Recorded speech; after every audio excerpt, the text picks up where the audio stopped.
same time. She was a mom. She was a princess, arguably the most famous woman in the entire world. And she was also a philanthropist. What do you remember most in terms of her work in helping other people? She didn't want praise for us. She did it because she cared. And it was generally a massive quality of hers, which was why she became so big, I think. It's because she wanted to give so much love and give so much care to people who really needed it. I'm not a political figure. I am a humanitarian figure. And always have been and always will be.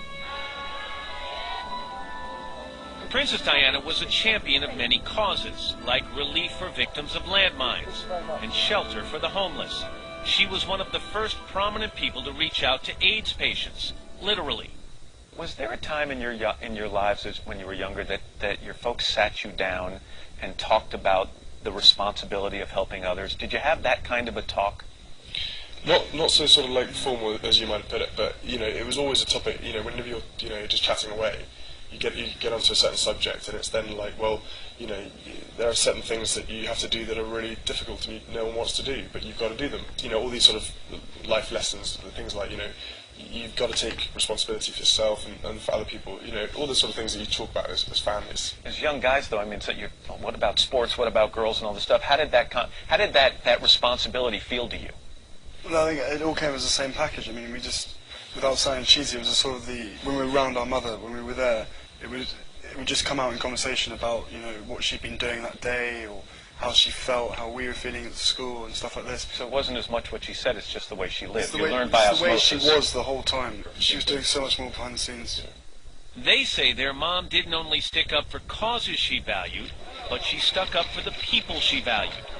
I learned about how she'd always keep an eye on what sort of people who worked for her, or people she knew who were friends or whatever. She always used to keep a little eye on what their lives were doing, and the ups and downs, and she'd always be there on the downs for her friends.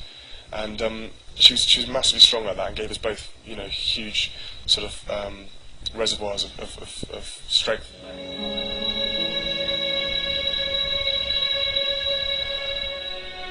In the royal family, child rearing is often left to nannies and tutors. But Diana was a hands-on mom, showering the boys with love and protecting them from the cameras that seemed to follow her everywhere. As a parent, could I ask you to respect my children's space? As a mom, what are your greatest memories? You've got to understand, we were so young. I mean, I was 12, he was 14, 15, and so it still upsets me a lot, the fact that we didn't have much of a chance as children to sort of spend time with her, but the time that we did spend with her was amazing, and as a mother, just, as anybody would say about their own mother, just amazing. Some of their memories anyone can relate to, like the time their mom took them to Disney World. And everywhere we went, everyone was really sweet to us, but there were all these sort of people who walked past, and one of the things that we kept sort of joking about was about how many times we got told to watch our heads and mind our step. In the everywhere news, we went, they said, watch your step, have a nice day, have a nice day, all this sort of stuff. And it was classic. We had a really good fun time. We also asked about something else we'd read, Diana's nickname for William, the future King of England. She used to call you Wombat, which is cute when you're 7. Yeah. I guess you don't want your mates in the pub going, "Hey, Wombat." That kind of stuck with me. I can't get rid of it now. How did you get that? I don't know. Everyone knows. Where did that come from? It was when I was 2. I've been rightfully told because I can't remember about that far. But when we went to Australia, when I went with my parents, and wombat, obviously that's the local animal. So I just basically got called that. Not because I look like a wombat, although maybe I do. Does it make you cringe now? You know what it was? He's still crawling at 6. Yeah. Probably. At the age of 6, he still couldn't walk. He was still lazy. So get him back. What's his nickname? Ginger, whatever. You call him whatever you want. Ginger? Most of the ones I can't call in front of it, a bit rude. Ginger? I know, exactly. You're as surprised as I am. I don't think I'm ginger. No, apart from... Should we not? Let's not. That's right.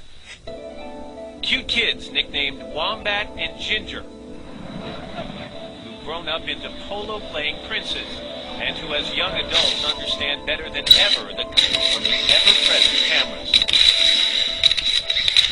She wasn't always herself in the cameras. She was much more natural behind the scenes when there was no one else there, and she could be herself. Did you notice that when, by the way, you would see coverage and you'd see her on camera and say, "That's not quite Mom"? She was. I don't know whether it's the right thing to say, but she was quite good at acting, if you know what I mean. She wasn't acting as though trying to be somebody that she wasn't, but in a very much case of trying to be as normal as she could in front of the cameras, which she hated so much. We'll hear more from William and Harry about Diana's hatred of cameras and the scrutiny they themselves faced after her death when we return.